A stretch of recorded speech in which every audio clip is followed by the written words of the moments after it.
Welcome to the 25th episode of the Reframe podcast. On the show today, we talk about how a winning mindset can take you through the toughest times of your life. Our guest today sees himself as average with no difference to any other person. Life has given and taken a lot from him. The difference is that he made the choice to take every loss and every win like a true athlete, never giving up or never backing down. He has designed his life and business around these principles, which has put him in the fortunate position where he can give back to the humanity by investing time, experience, and knowledge in others and making a difference in the society. If you get value out of this episode, we'd really appreciate a rating on iTunes and a sub to our YouTube channel. You can also subscribe to the podcast on all major streaming platforms. Please help us spread the message by sharing this in your network. Let's get on with the 25th episode of the Reframe podcast with MK Elkhamissy. Welcome, COVID enthusiasts, to another episode of the Reframe podcast. And right off the bat, we want to start off with a question about freedom. So let's talk about what is freedom? How do we think about freedom in respect to our lives? Well, how does it affect our lives, behaviors, professional, personal life, and all of those things? So, Muhammad, thank you for joining, and let's take it away. Thanks for having me. Um, I think, especially with COVID and where we are with the economy and everything, I think we should talk about freedom more often. And freedom can't be just one aspect of your life. I think freedom, you have to design your freedom. Everyone's freedom is going to be different. So, freedom from societal norms, religious norms, having the financial freedom is different for you than it is for me. But it's a whole mindset. It's a whole mindset, and it's we don't do that anymore. We just want to copy someone, or we want to adhere to societal norms or what is cool today. If he does this, and I should do that, or if I go to this school, then this will happen. So you're never free. You're always a slave to something, So it's and when we talk about it, sometimes a lot of people think I'm only talking about the money part. I'm talking about just period. Like if you find your freedom, I think you will eventually have your happiness. But you have to design it. You have to design what is freedom to you. Is it the ability to do what you want, when you want, with whom you want, which is what it is for me? Or is it just the financial security? Or maybe it's just leaving a relationship you're in, or leaving a job that you're in, or the business that you're at? It's just so many things, but we just don't talk about it enough, because all we do is just we're accepting what we're going through.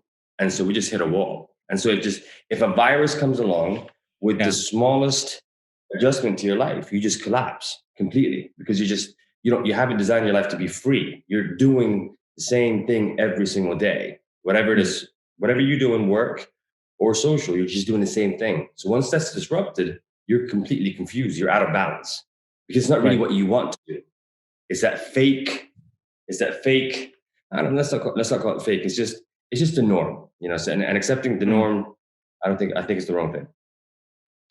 Right. Yeah, and that makes sense because see, what I believe is that the stories that we hear around of successful people, happy people around us, a lot of that is has become a cliche, and those Correct. cliched kind of fairy tale stories. I don't think they sell anymore. Because you see somebody successful, and then you immediately realize, oh, this guy had it figured out all along, or he was born with a silver spoon, or maybe circumstances were extremely favorable for him. But then what you talk about makes sense, because we are right now talking about designing your life in a way that it makes you happy, right? And Yes. and when You have to we be say brave to do that. happy, and You happiness have to does be not brave to do have that. to relate to finances, right? So when we talk about your life, let's look at your life. For example, you've done very well for yourself, but you do come back with a lot of baggage. There was a lot of things that you had to go through. Tough times went throughout your life, right from the time you graduated, right? So let's step back a little bit. Let our listeners know, let our viewers know what you had gone through and how did you cope up with that, because at the end of the day, it is a mental frustrating situation when you're going through it. Absolutely. I grew up just like any Middle Eastern kid, thinking that he's the best or a very talented soccer player. And so for a long time, I had that dream forever, and I even went to play D1 college soccer in the US. I went to a youth World Cup, and so that was my dream, and I thought I was gonna make it. And then when I graduated, there weren't enough professional teams in the US for me to actually make that leap. So it was like it was some amateur and some professional. And I graduated in September of 2001 in the South. Oh. So two things happened in that period. I realized that I wasn't going to be playing soccer. So I had to give up that dream with its vanity, with its fun, with its clear path to me. And then I graduated as a Muhammad in the South. So no one was going to take my calls. So Yeah, it was just that was it was probably a killer. It was an yeah. absolute killer. Because you're trained that if you do this, if you're going to become this athlete, and then if you get this degree from the US that your parents worked so hard to get you through, yeah, then life is set. And so Right. in 1 month, you're like, life is not set. No one is calling me to recruit me for soccer, and no one even wants to see me for an interview, no matter what I did. So I just completely lost. That was the first really harsh reality that I had in my life. Right. Okay. And then what happened after that? How'd you cope up with it? That you know, I fell into real estate. I was like, what do we do? They're like, why don't you just flip some homes?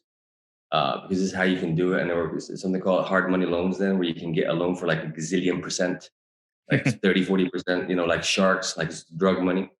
Lost so much money doing it, but I had like 10,000 doing that. And then um, internship came later, a year later. So I just lived very poor for a year, and I didn't tell my parents what was actually going on.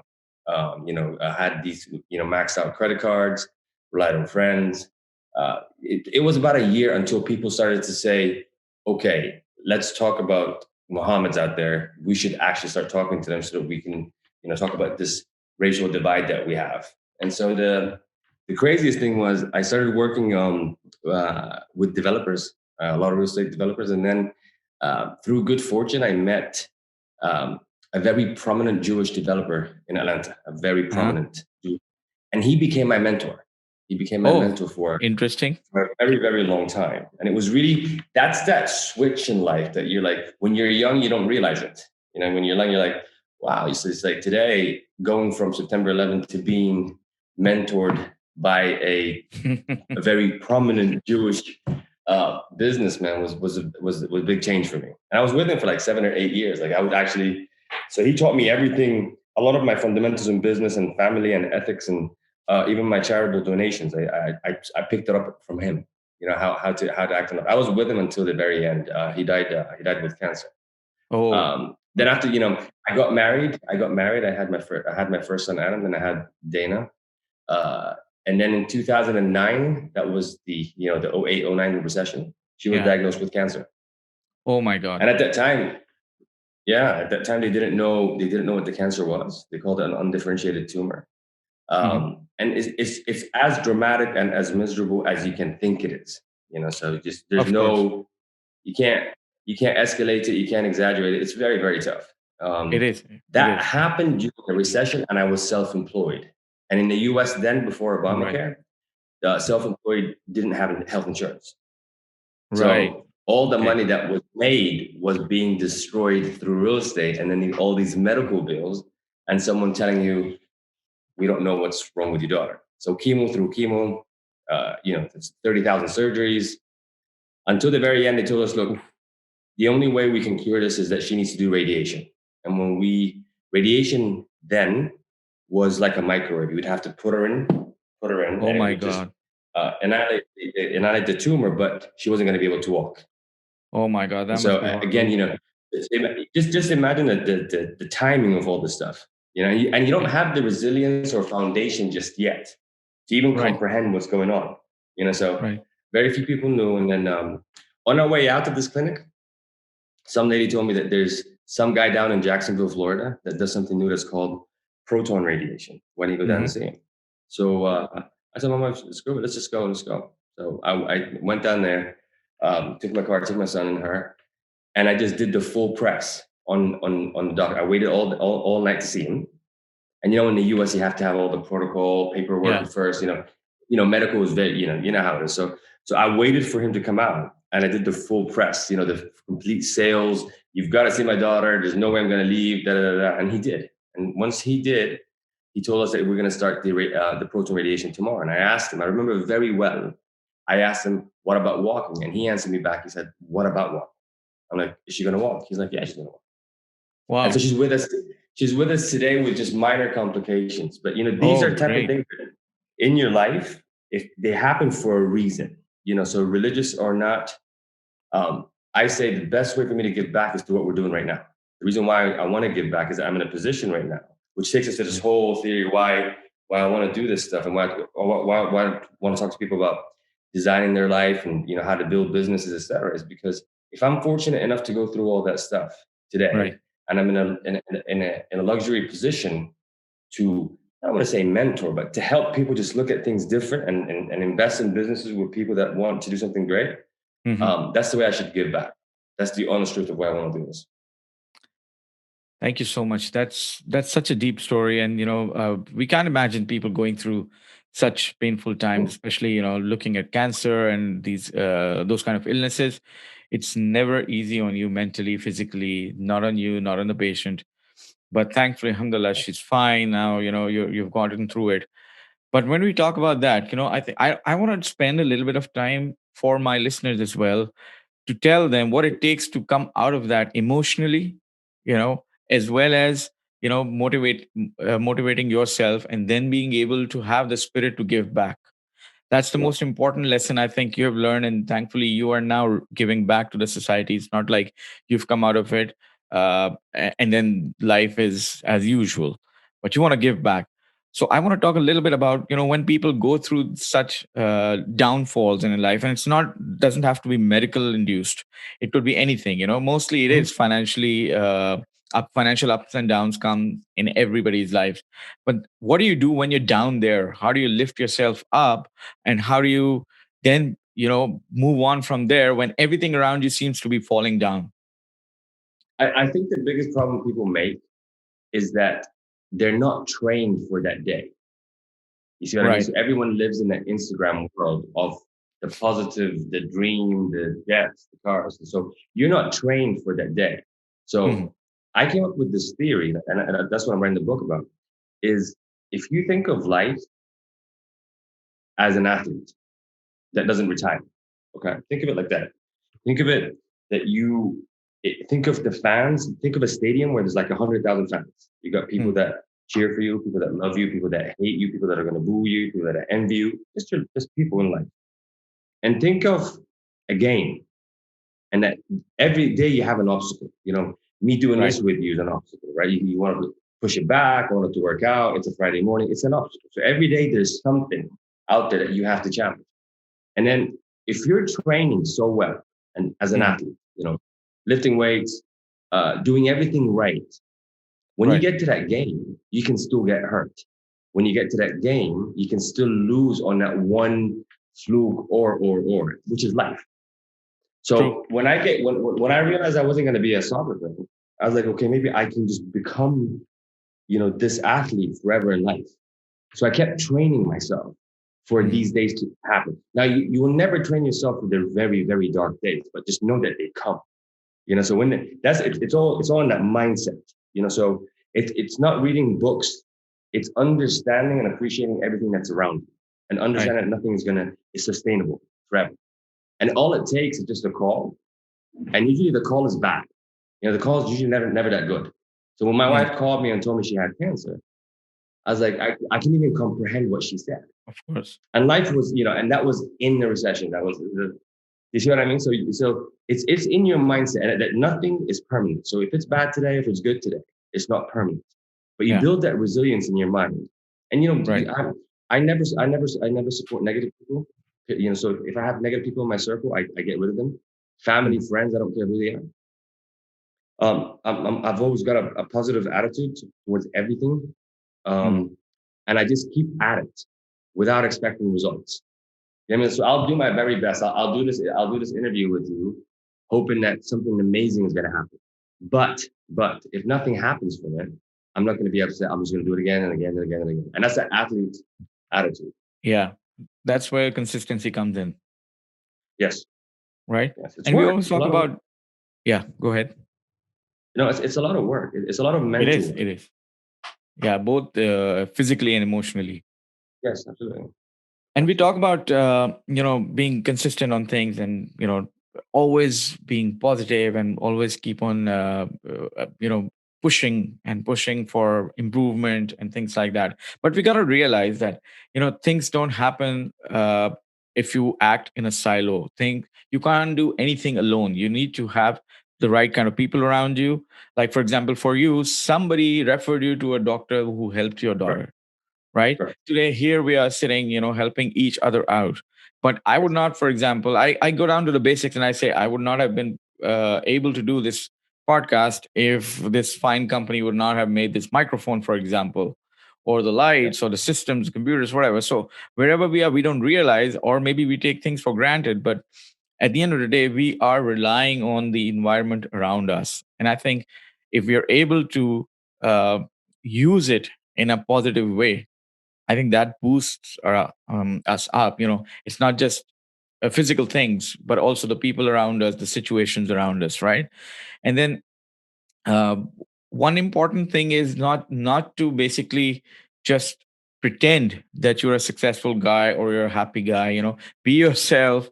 I hate that mantra about faking it till you make it. Fake it All right. till you make it. Uh, that I don't think that works anymore, right? What's your view on that? It never actually worked. It was Right? it never actually worked. It never. They made that up. In a world of Instagram, it's Yeah. all about pictures. So I think that's where it came from. On the people side of things, if you think about, people forget that we are always transacting with a human on something. Right. So even if it's software, we forget that. So we've come from past 10 years or 15 years. Being an asshole was actually celebrated as like, oh, if he's an asshole, maybe he's successful. And being nice was Hmm. maybe, oh, you're not going to get too far in life. You see what I mean? And so I'm Yeah. completely against that. I've got two theories. I'm like, I'm very average on everything. Hmm. From height to looks to smartness, I'm just average on everything. So I understood that at a very young age. And I was like, I'm gonna make up for that by people to become an Hmm. A plus, to become the A plus plus plus. And then this notion again, that's just like doing the right thing by people and doing what's right and having a positive. I like to work under. I'm much better, happier than I am angry or upset in my performance. Yeah, you have And to push so those things out of your life either way. some people are fueled the other way, which is just it's just weird to me. So to me, when I'm happy, I can just do a lot of work. Hmm. When I'm not happy, I don't do good work. So yeah, I think that part on people is just, it's amazing how today people don't have the confidence in themselves because they're Hmm. so worried about judgment and validation. It's both. It's just judgment and validation. Yeah, It kills people. of course. Yeah, yeah. Because then people start living for that Instagram picture, Yeah. or for just for pleasing people, buying stuff they don't need to please people they don't care about.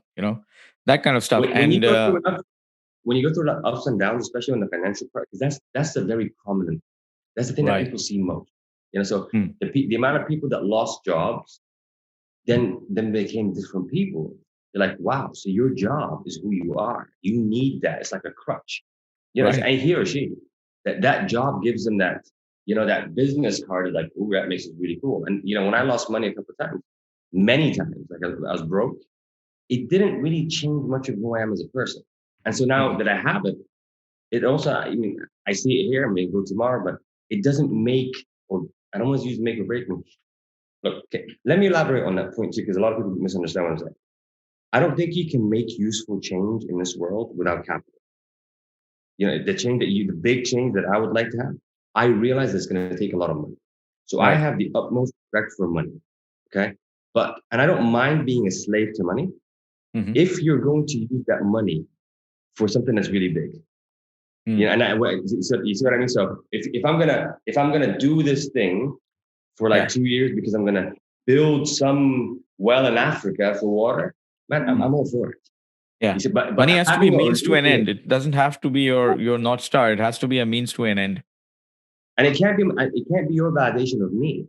It can't be. Right. So I drive my car for me. I don't drive it for you. I Hmm. dress for me. I don't dress for you. Do you see what I mean? And that people need to shift away from that. Yeah. No, and It's especially talking tough. about, yeah, talking about relevant times, during this pandemic that the whole Yeah. world is going through. People who have been living lavish lives, not for the sake of living a lavish life, but for the sake of other people, actually, they've had a really bad in terms of finances. People have lost their jobs or salary cuts or things like that, and then they say cash is king at the end of the day, but cash in hand, or I would say your network in hand is your real cash. That's what's most important. And then if you're not just thinking about yourself and what your future is and just thinking about pleasing other people, and then you have literally spilled over your cash all around, and then now people are in a bad shape. That makes a lot of sense. So they say you can't change the people around you, but you can change the people around you. Yeah, So but I'd think rather about be that. alone. Yeah, I'd rather be alone than be around people like that.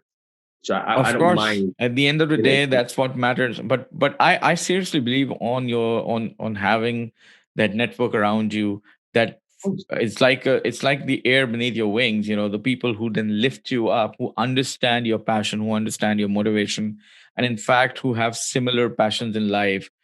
Because when you're working together, there's an exponential effect of success. There's an exponential effect of motivation. Mentorships are there, mentor and mentee. What's your view on mentorship? I like to talk about this because a lot of my listeners are young adults who are just entering their practical life, and we always talk about mentorship in the podcast, and we say that I believe mentors are extremely important. That's what I try to do, being a mentor to startups and to young adults and to professionals. And same with but I was not lucky enough to have a mentor as I was growing up, and I think if I had a mentor that understood me and that aligned with me, things would have been different.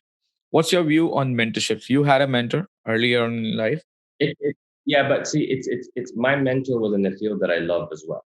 Right. So it's a very tricky thing. You can have, because you sometimes you can have a mentor and you're trying to live his life, Right. which is also the wrong thing to do. Or you can Mm. try to force a mentor just because you think that you must have a mentor Hmm. of any sort. So it's very, to me, I think you should have more than one mentor or look up to more than one person, especially if you're young, and Right. start developing a whole mentorship. But to today, to rely on just one mentor, to find that one mentor, you start just copying. You see what I mean? So Uh-huh. like you look up to this one person, Right. whether it's on Twitter or Instagram, and that's not really a mentor. That's Hmm. not that's someone that Yeah. you want to be like. It, so I think it's good to have, but I don't think it's a must at Right. all. I don't think that people should go out of their way to find a mentor. I think they should Yeah. find people of relevant experience for them. So if you're going through a hardship, like if you're going through a divorce, Yeah. don't talk to a mentor. Talk to someone who's been through a hard divorce, Right. right? But mentors are supposed to be people who just show you your real image. They're like mirrors. They're not like coaches. So there's a Yeah, very big difference between mentor and a coach. People or, often confuse one for the other. you yeah, know yeah, right. So I talk to a lot yeah. of people and they say, yeah, well, I had my mentor and he trained me for this and that. No, that's not what a mentor is supposed to do. Mentor is supposed to be a bouncing wall, to be able to show you what things are, how things are for what they are. you know Yeah, they can maybe guide you, of course, if they are in the same field as you are, and that's an added advantage, but at the end of the field day, they or don't position have in to. life. It's field or position in life. You see what I mean? Like Right. say you go through a hard divorce. What you need right now is someone to help you get out of this, or a breakup, whatever it is. That's what you Right. need right now. So again, on that, because people talk about it all the time. If Hmm. you're self-aware enough to understand where your weaknesses are, I Hmm. say yes. Go find that mentor in that area that you're weak. But if you're not Right. self-aware, unaware of what your weaknesses are, don't Hmm. just fall for someone who's telling you to go that way. And to find a mentor nowadays, man, someone that is actually willing, Hmm. not for show, to do this, to be a mentor, I think it's very difficult. across all countries, all religions, all cultures. Like a real, just I want to give back to this person because I went through it. Hmm. I don't think they exist. That maybe they do, but not that many. Right. Okay, Mohammed, let's talk about what you're planning now. How have you changed your life, going through different ups and downs and different phases? What are you doing now to build upon a kind of a platform or a structure which is helping the society? How are you giving back? I want to give it back twofold. So if you go to my website, I'm finishing off this book. I'm not writing a book because I'm special or I'm famous. It's just it's my way, my map of Right, where I got here, and it's just a series of questions for right. someone to pick up that book. Maybe they just get 2 out of the 30 chapters. When you look at it, to design your life, Hmm. and then I want to help people on that side. And the other side is I'm looking for businesses or people that have true businesses, not entrepreneurs that are trying to sell at valuation. I'm talking The about gig true gig businesses that economy. solve. Yeah, yeah, exactly. I'm talking about if you have a business that has legs, regardless of where you are in the world, I can Mm. help you scale it. That's what I do best. I like to scale businesses because it's I'd love to see that as well. So that's the two way.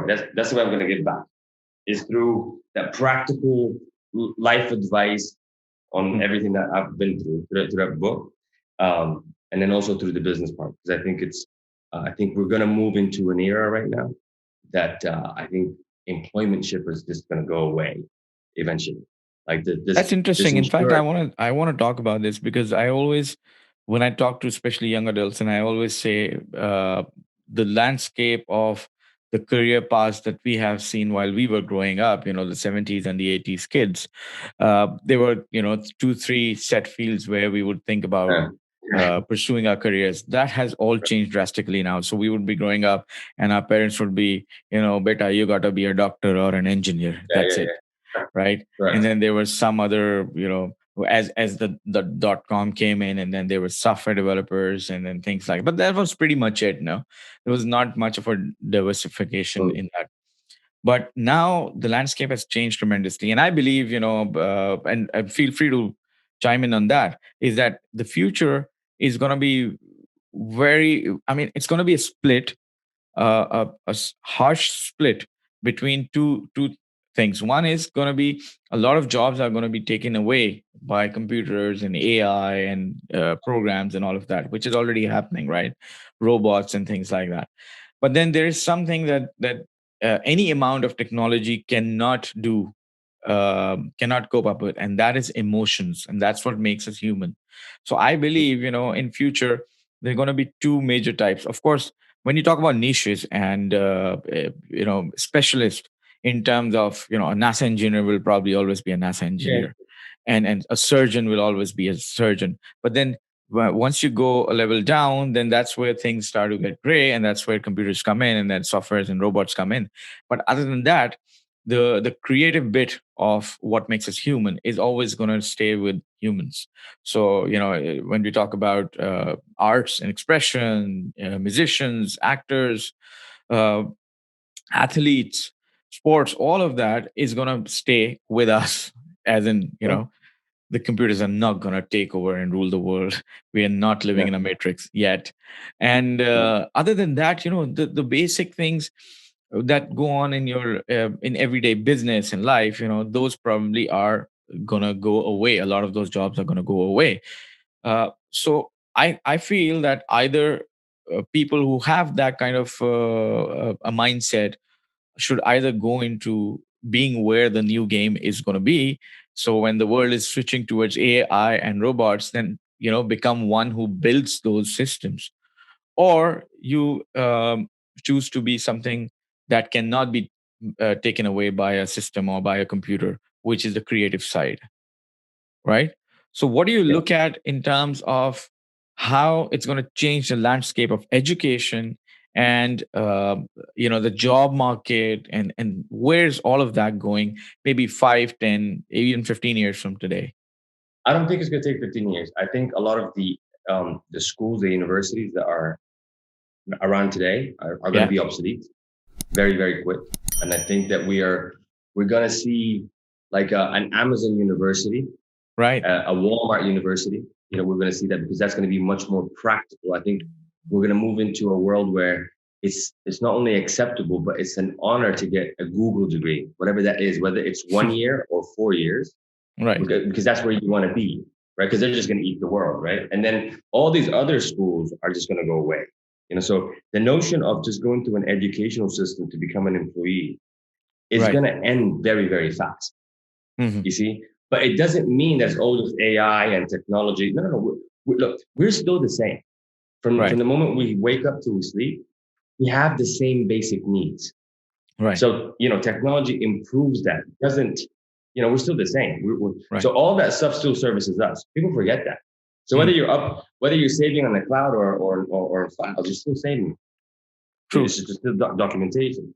Yeah. You see, so people, I think, are overly thinking about if AI does this or AI. I mean, yeah, AI is just going to be a tool, but it's the transactions between supply and demand between people. It's just Exactly. you and me. Yes. Yes. We still need to buy and sell stuff, and we need to make stuff. Mm. So on that note too, because the past 10 or 15 years, the stock market has been so good, and because the Hmm. valuations of businesses have been absolutely ridiculous, and because we've celebrated companies like Uber that are still losing money, right? So Right. it's a completely stupid system that now people are going to pay the price for. Hmm. When I say go into business, if you're not a business person, if you're not a businesswoman or a businessman, and you don't have the appetite for it, just surround yourself or go into a place that is a business, a real, Mm. not a corporation, a business that services, fixes a problem, has abundance. Society-wise, it's a good thing. Just so we're gonna go back to what merchants used to do, Hmm. selling like sugar and Coke and all that stuff, Yeah. but with AI. So, but I think that there's going to be a demographics that are going to get really, really hurt. The ones in the Hmm. middle. There's a bridge between that shift, Right. and I think those are the ones that are going to graduate with degrees that are going to be useful, So and they're the ones that are going to have to. how does the new generation cope up with it? And I'm saying this with the reason that the new generation is growing up with so much of digital world around them. A lot of time they feel that sitting in front of a computer and playing games is much more important than having physical Sure. interactions around the world. And that's what they've always known, so that's what they relate to. Like when we were growing up, we had to be out on the streets. We had Right. to go around in buses and all of those things had to be done physically. Now it's as simple as my kids would say, hey, I want ice cream. I don't need to go down to the grocery to get it. Somebody will bring it up. Things like that. So that's the world that they know. So what message do you have for this oncoming new generation which is going to take over the world? I embrace it. I embrace it. I don't fight it because see Right. the physical part. The physical part. If it's about physically moving, you can still force that through Mhm. training, through sports, through whatever it is. But just like to use the example that you have, if someone can just press a button to get the ice cream, Right. I think it's a very useful facility. I know someone else is going to argue, but if he or she goes down, they meet people, da da da da. Da. That same person is just going to go down on their phone, pick up the ice cream, and go back up. Right. You see what I mean? So that's not the human interaction part is going to happen, but Of I think course. it's going to happen like this more. It's still Right. going to be like this. But Right. there's a positive side to it, right? Because you and I can be 12 hours away, a million cultures away, a million religions away, and we can still converse. I look at it in Right. a positive way. I don't think there's a negative way at all. Hmm. You know what I mean? I don't miss crowded streets. I don't miss long lines. I don't miss the inefficiencies of the old society or old norms. I don't miss that at all. I Right. think it's, and look at what we have today. A flu brought us to our knees. Oh yes. So no, I'd much rather be in that 20 years from now if we're still around so that a flu doesn't kill us. Right. you know And regarding the that's flu, my view. I always say if there was no way around it, I'd rather that we have it today with so much of technology and being able to reach out to people than maybe 20 years ago when we used to have, when the technology was not built up, nobody had those smartphones and, stuff like Zoom and Microsoft Teams. Yeah. Imagine what the life would be then. Oh my God. You know what's interesting about that is that because I've been through 3 recessions. People always forget. So like even if even if you've lost money, within a year or two of you making money, you're back to your old habits. Very few actually learn. Yeah. But Yeah. with this pandemic, if people don't realize how weak we are and how every moment actually matters, no cliche, no Instagram. If Mm. you just, loved ones lost their job, loved ones died. Loved ones lost their smell for sense of smell for like 30 Yeah. days. If you don't realize how that how irrelevant you are, no matter what you do. So you can have all the money in the world, all the insurance in the world, and you can live in the best place in the world. And you could be that one that has this one disease one time, and you're Yeah. gone. True. Right? So it just puts. I just say like for those that want to be assholes all the time, for those that want to be negative and evil all the time, it's Mm. just so short. But the problem is so cliche to say that. So I don't Yeah. know. The problem is I don't know if people 2 years from now will remember the harshness of the pandemic. Mm.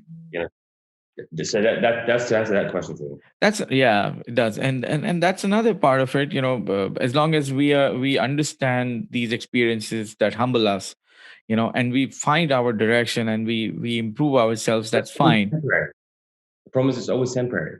Right. That's a, Right. you got humble for a minute. It's like when you know someone who just died, you go to that funeral, you walk out, you're like, life is so short. That's only lasts for 2, 3 hours. Yeah. You see, As long because as we it don't have helps enough you. people. We don't have enough people we don't have role models. We don't Mm. have people talking about this way that we just have. Right. If we say that, if I say that, if I'm at dinner and I say that, they say, why are you being negative? I'm being the complete opposite of negative. I'm appreciating every breath I have. Right. So I want to enjoy it. I want to be happy. So I don't want to do this because this doesn't make me happy. So we don't, honestly, people do not talk about this enough. So we over dramatize what's bad and what's Mm. good. We just like give it like 5 minutes. Yeah. But at the same time, if it helps to build your personality, if it helps to make you realize that things are most of the time taken for granted, and Hmm? things like these pandemics or any other tragedy just humbles you, brings you down to your roots, makes you understand the perspective of life. And frankly, we don't really matter in the big scheme of grand scheme of things. We're Wherever we a go. very, very small part of the entire system. And if that helps to improve you, I think it's worth it. It's your view on it. It goes back to that mindset again, right? So it's like you said, let's take the perfect student that then became the perfect employee that working for the perfect company, who's now Right. laid off because of a flu, True. Yeah. right? So right, so I did. So you're like, I went to perfect school, I got the grades, I was a role model employee. I live well, I have that money saved, I have this plan, and then right now I'm out of a job. Oh, not only that, I'm out of the job that may not even come back. Yeah. Wow. Yeah. Right. So it's the humble part with people again. Humble means strong. It's like Right. so it happens. Come on, do something Right. else. It's just the truth of it. So Right. there's no insurance policies out there. True. So, Mohammed, final couple of minutes. Your advice of being bulletproof with the example that you just quoted. Perfect Mm. employee, perfect student, perfect job, lost a job because of the pandemic, doesn't know whether the job is coming back or not due to no fault of theirs. How do you make yourself bulletproof for these circumstances? Your mindset. Your mindset. I'd say your mindset. I like to work with three things. The spiritual, the physical, and the mental. That's your mindset. So if you went through this, the example we just gave, go Right. back to look at what was temporary in your life. Go Hmm. back to look at what was actually fake in your life. Go back to see where's your actual foundation. So if you had the job for the status, if you Hmm. had the car for the status, if you were with that one person just for the status, you will see all that is very fake. So Right. you have to feel that you're set. That you can get all the self help books that you want out there. You can watch 1,000 motivational YouTube videos every single day. But if you don't work on your actual mindset, Yeah. and understand when we say humble, we're not saying weak. When we say humble, we're not saying defeat. We're saying Right. humble because you're so freaking strong, you don't care that Right. if this happens, that you're gonna bounce back. Have that belief in yourself. But that's what I'm saying. So it can't be just one part. You can't go all spiritual. You can't go all mental, or you can't be all physical. You have to have Mm. a mixed bag of all three. Has to You know, be a so you have to sleep combo. well, eat well. You know, and surround yourself with positive people. If you're gonna sit and watch the news all day, like Mm. up to these elections, how are you gonna be? How are you gonna be hopeful? Yeah. It's very difficult to be positive, right? Right. So just shut out everything that's negative in your life. Have the balls to do that first off. Hmm. Say, even if it's a family member, say, you know what, this person is just negative. I just don't want them in my life. And just be self-aware. Right. And that's very, very hard. But look, it will take a minute, but you need to do it. Like, did you really get this degree and this job because you're actually wanting it? Because you're actually good at it? Mm. So have that awareness. It's like, sit and really, really become accountable to yourself. Right. And Makes a lot of this sense. is this is not a week. This is not a week's work, not a day's work. This is your entire life. Yeah. Because if anyone thinks that this is the hardest time in their life, Mm. something else is coming. So Mm. if anyone Oh, comes out of yes. this and is like, oh man, this is cool. I've got this now. What? No, we just don't know. No one knows. You have to build that resilience yourself. But just if you just remove everything that's fake and everything that's temporary, but just step one, you will see how strong you are. If you just say, Right. I'm not going to wear this watch because I need to please anyone or to prove anything to anyone now, I'm just Mm. going to wear $100 watch. Just start with the simple stuff. I'm not saying go Yeah. after drastic, emotionally, just go after the simple stuff. Mm. Just go after the simple stuff first. Ask yourself and surround yourself with people that want to make that change with you. Oh, absolutely You know? important. Yeah. Yeah. That's a great takeaway, Mohammed. Thank you so much. How do people get Again, in touch with you? just And go to my website. sorry, could I'll you put it on repeat the that? website. It's going to be through your website, my website, through your show notes. You can put it on your show notes. So I'm, Right. I'm on Twitter, but mainly on the website because I have a blog there, and that's where I'm going to start releasing my book as well.